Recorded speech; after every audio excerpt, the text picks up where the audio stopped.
Bienvenue sur Spirit & Time, notre chaîne d'éveil spirituel, d'alchimie des flammes jumelles et de papote holistique.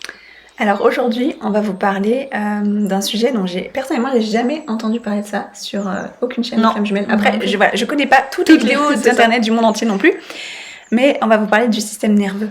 Pourquoi c'est capital dans ce parcours flammes jumelles de régler son système nerveux.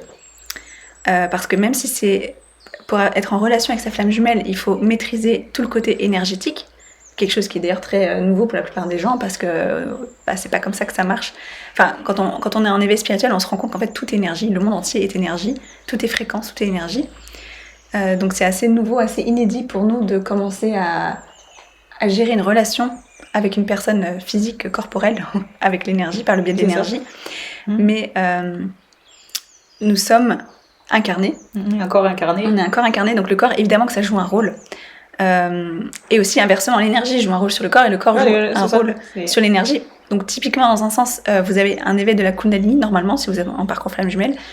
En tout cas, dans ce que moi j'ai vu et expérimenté personnellement, toi aussi, et toutes les personnes qui sont sur un vrai parcours flamme jumelle dont j'ai entendu parler, on a eu un éveil de la Kundalini. Donc la Kundalini, pour ceux qui ne savent pas, c'est cette force c'est des énergies qui traversent les chakras pour faire court et concis. C'est ça, pour faire court et concis. Donc après, ça, on fera peut-être une vidéo aussi. C'est ça. Voilà. Parce que même si on ne croit pas au chakra, je trouve que c'est un concept utile pour comprendre certaines choses. Vous n'êtes pas obligé d'y croire pour que ça marche, mais par contre, l'explication peut vous aider à conceptualiser la chose et du coup, à mieux comprendre comment travailler avec ça.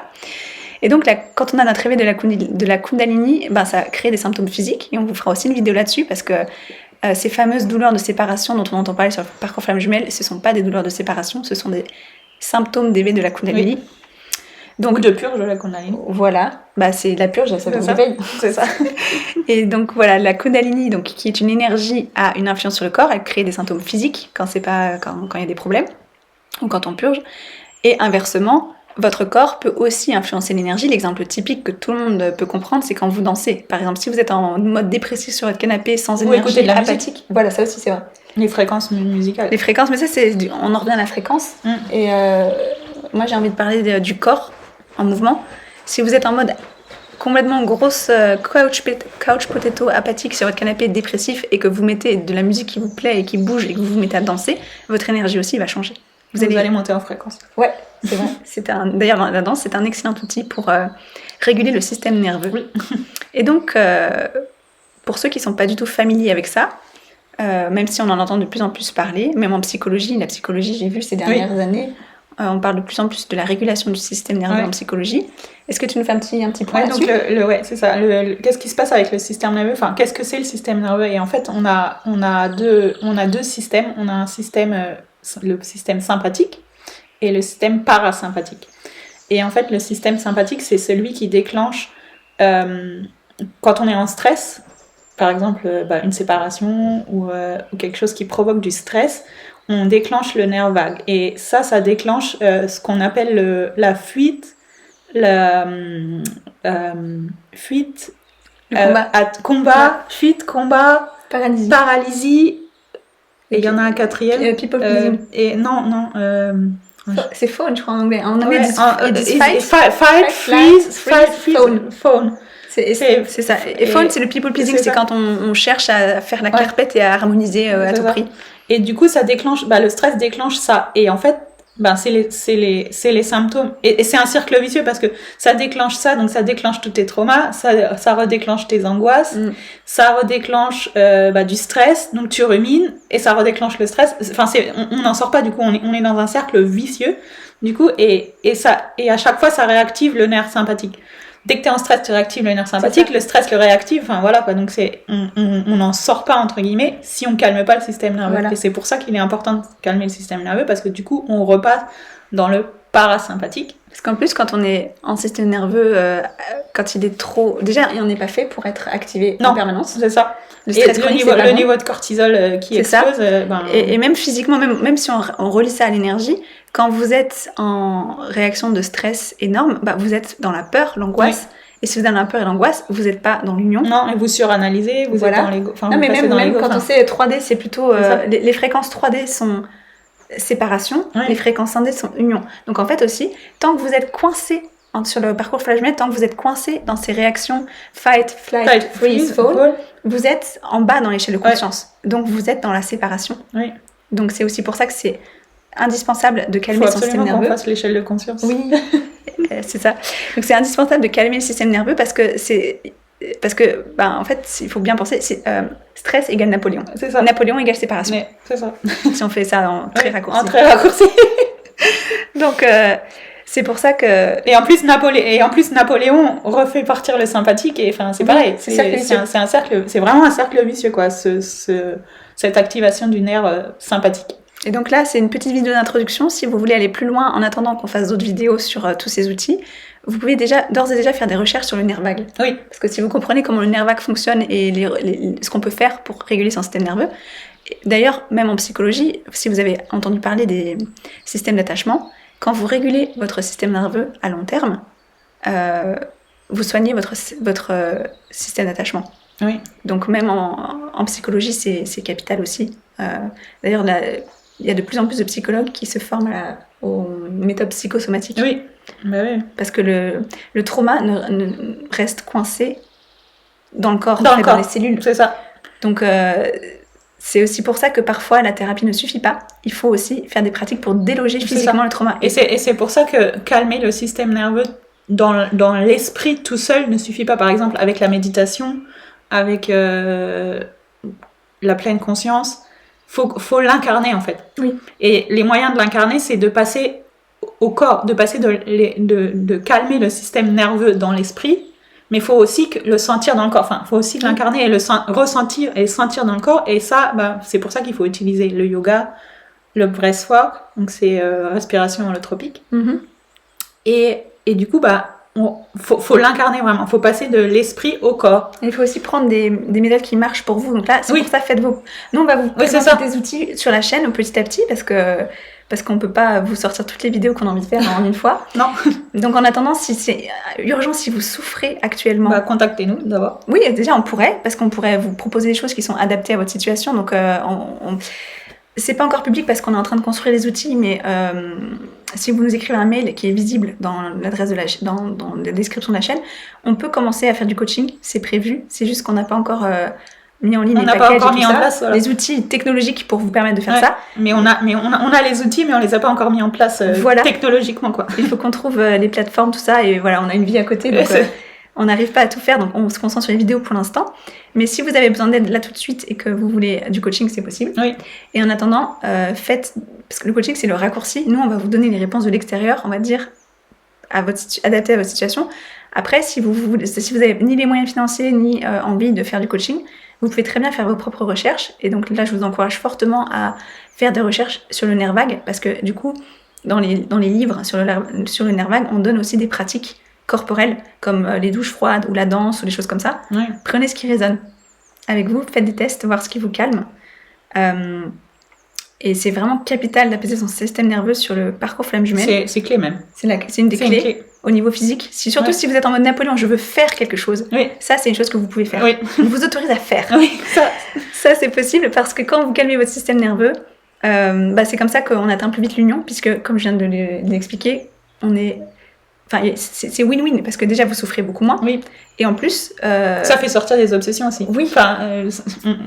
Calmer le système nerveux, c'est quand t'as les obsessions, t'es dans le sympathique et du coup, passer dans le parasympathique et activer le nerf vague, ça fait sortir des obsessions. Oui, parce que l'obsession finalement c'est quoi ? C'est on se sent mal dans sa peau et on veut que l'autre nous fasse aller mieux. C'est ça. Donc si on arrive à aller mieux tout seul, on a beaucoup moins besoin de l'autre. Oui.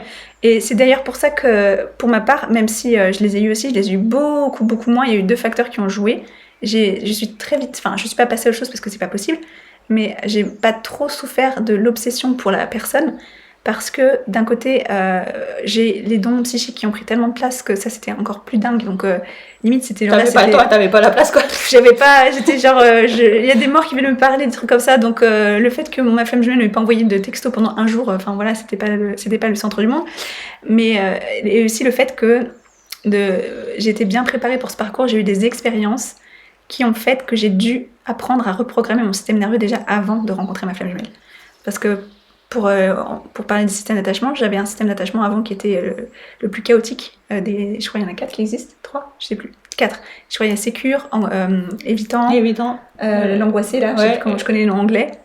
Et il y a le mélange. Moi j'étais le mélange, c'est chaotique. Évitant, repoussant, quoi. C'est ça, hyper. Donc j'étais en même temps codépendante et en même temps hyper indépendante.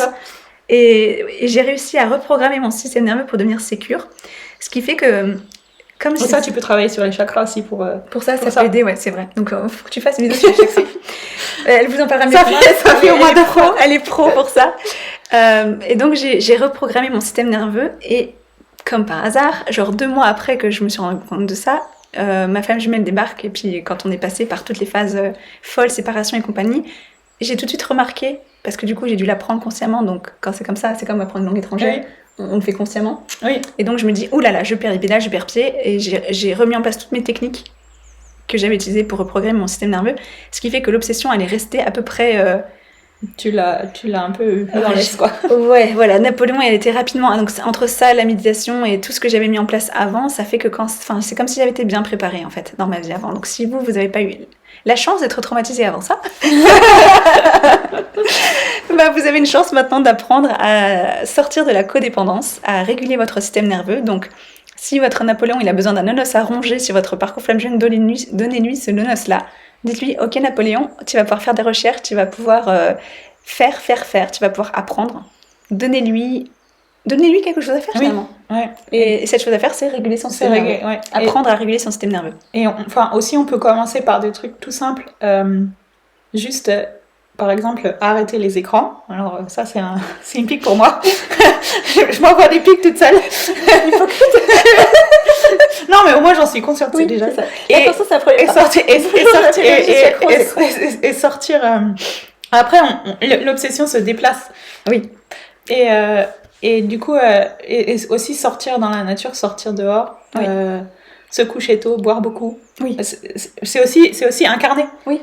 Sans vouloir faire de grosses pratiques, sans commencer par de grosses pratiques, parce que moi je les ai, par exemple, moi j'ai toutes les clés des grosses pratiques, mais quand on est en période de séparation ou quoi, ou quand on est vraiment dans la phase très obsessionnelle, quand on est dans la nuit noire de l'âme, c'est ça, on a du mal à les mettre en place. Enfin, alors peut-être pas tout le monde, et ça dépend sûrement aussi de ce que tu as vécu avant et pendant, mais on peut avoir du mal à les mettre en place, même si on les a, les clés, et même si on sait que les clés vont nous aider, et blabla, et on a du mal à les mettre en place. Et donc, commencer par petit pas, quoi. Pas vouloir faire tout de suite le gros... Toi qui n'arrives pas à faire ta pratique d'une heure de yoga, c'est déjà bien si tu fais une posture. C'est ça.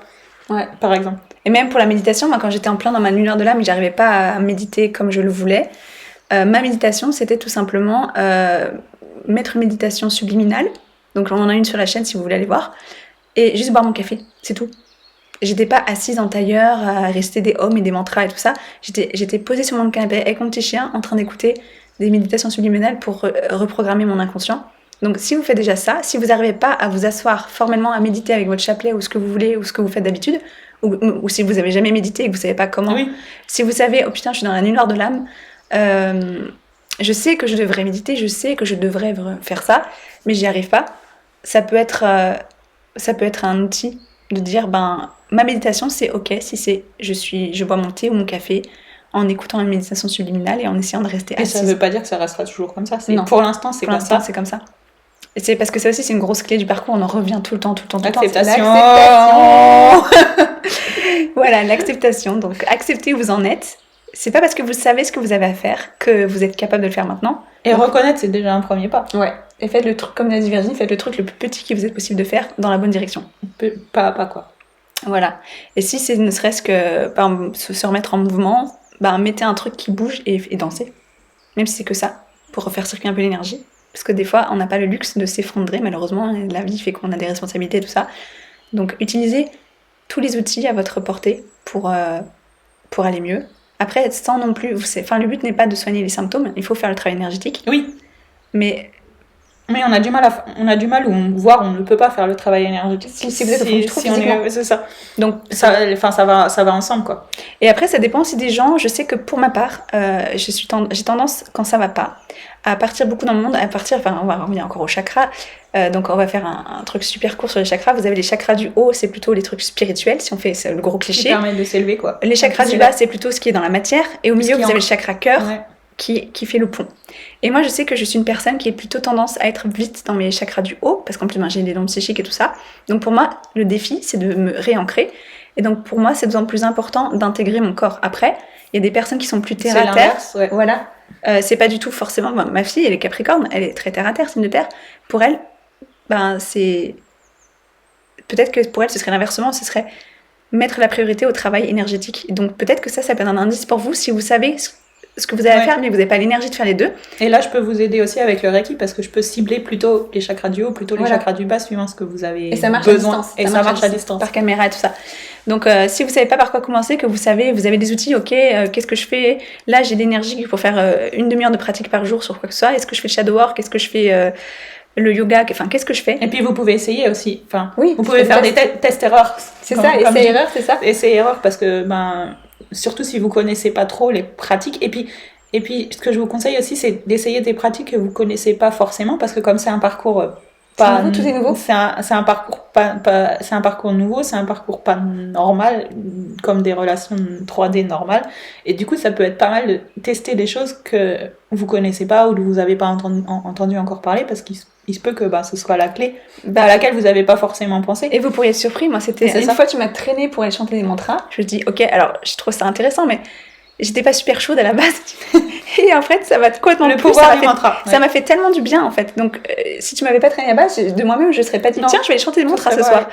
Donc, et moi, j'aurais jamais commencé le breathwork si j'avais pas fait la formation de yoga, parce que déjà, j'aurais jamais pensé. Et franchement, c'est tellement devenu clé pour moi que je me demande même si je vais pas faire une formation. Oui, pour devenir facilitatrice en breathwork. Parce que du coup...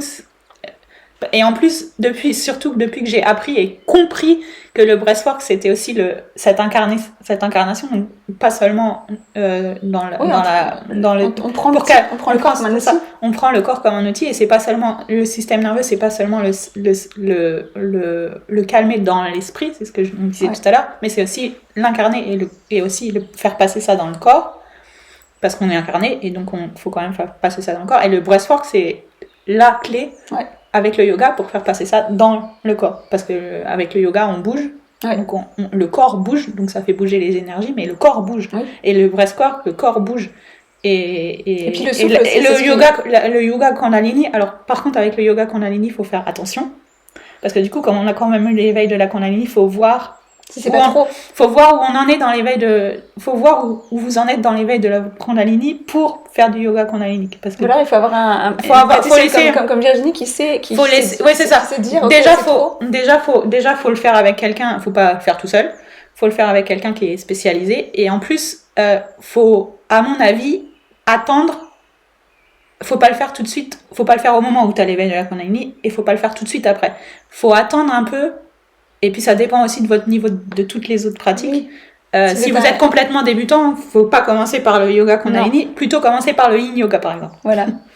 Et du coup, pour savoir si vous êtes au fond du trou, vous avez l'énergie, vous avez très peu d'énergie, pour savoir quelle pratique prioriser, est-ce que vous priorisez parce qu'avec le travail énergétique aussi, vous irez mieux.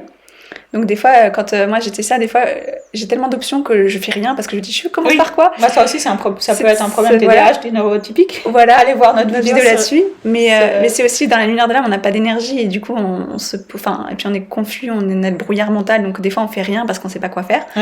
Donc si vous savez pas quoi faire, si vous êtes quelqu'un qui est plutôt terre à terre, pragmatique dans votre façon d'être, et que l'éveil spirituel ça vous prend complètement de court, et que vous dites c'est quoi tous ces trucs, danser, allez vous promener dans la nature, et puis après commencez tout de suite le travail énergétique, parce que du coup il faut que vous arriviez à monter dans les chakras, on va dire. Et si vous êtes quelqu'un qui est plutôt comme moi, qui a tendance à fuir dans votre monde quand ça va pas, moi je fuis dans mon monde, je suis romancière aussi, donc voilà, je fuyais dans mes tarots, tout ça, parce que pour moi c'est plus facile entre guillemets d'être branché là-haut que d'être ici bas.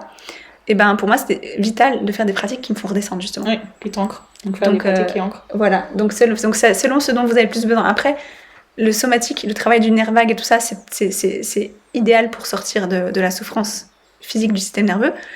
Mais le mieux, c'est de coupler une toute petite pratique pour régler son système nerveux. Et après, pour aller plus loin, vous regardez ce dont vous avez plus besoin. Si vous êtes plutôt quelqu'un, on va dire, déjà ancré terre à terre, pragmatique, dans tous les bons sens du terme, faites plutôt des trucs spirituels, du journaling, du shadow work sur des choses, et du travail énergétique qui passe par l'intuition, par se connecter aux sphères supérieures. Et si vous êtes quelqu'un qui est plutôt comme moi, qui a tendance à partir en live dans les sphères, ancrez-vous. Faut faire des pratiques qui ancrent. Voilà. Et par exemple, la méditation, c'est un peu entre les deux. C'est ça, c'est pour ça que c'est très bon. Le yoga, c'est aussi un peu entre les deux. C'est ça. Parce que le yoga, ça permet de s'ancrer, parce qu'il y a des positions de yoga qui ancrent.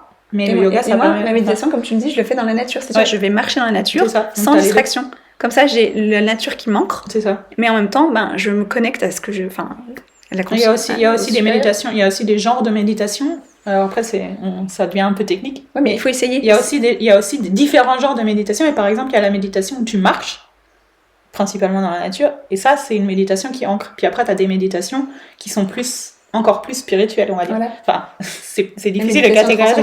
Et tout ça. Donc oui, peut-être qu'on pourrait faire une vidéo sur les différents points de méditation. Ouais. Et donc en attendant, si vous voudriez méditer mais que vous n'y arrivez pas, toi t'as mis 2 méditations guidées. J'ai mis 2 méditations guidées, ouais. Donc là il n'y a qu'à suivre, ça dure que 5 minutes. Donc je pense que tout le monde peut se poser 5 minutes, c'est pas un souci. Ouais. Et puis vous vous laissez guider par Virginie. Ou alors, si même ça c'est trop, vous mettez la méditation subliminale en fond pour vous endormir par exemple, ou pour boire votre café, ou pendant que de toute façon vous êtes en train de zoner sur votre canapé parce que vous êtes au fond du trou, vous mettez ça et ça va vous aider un petit peu jour après jour. Donc voilà, j'espère qu'on a pu vous aider un peu. Et même si jamais vous allez déjà plus loin dans les méditations et que vous connaissez déjà pas mal, je peux aussi vous en préparer une personnelle. Ouais. Donc là, contactez-nous. Donc encore une fois, l'adresse email est dans la description de la chaîne. Il faut juste cliquer pour la faire apparaître pour éviter les spams.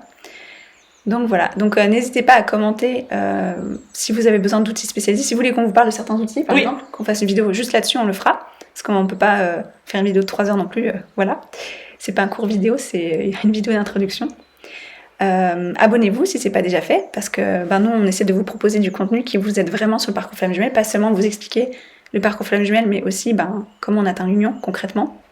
Et puis je pense que notre contenu est quand même décalé, c'est pas ce qu'on trouve partout, donc faites découvrir la chaîne, soutenez la chaîne, juste avec vos likes, vos partages et vos abonnez-vous. Voilà. Et en attendant, à bientôt dans une autre vidéo.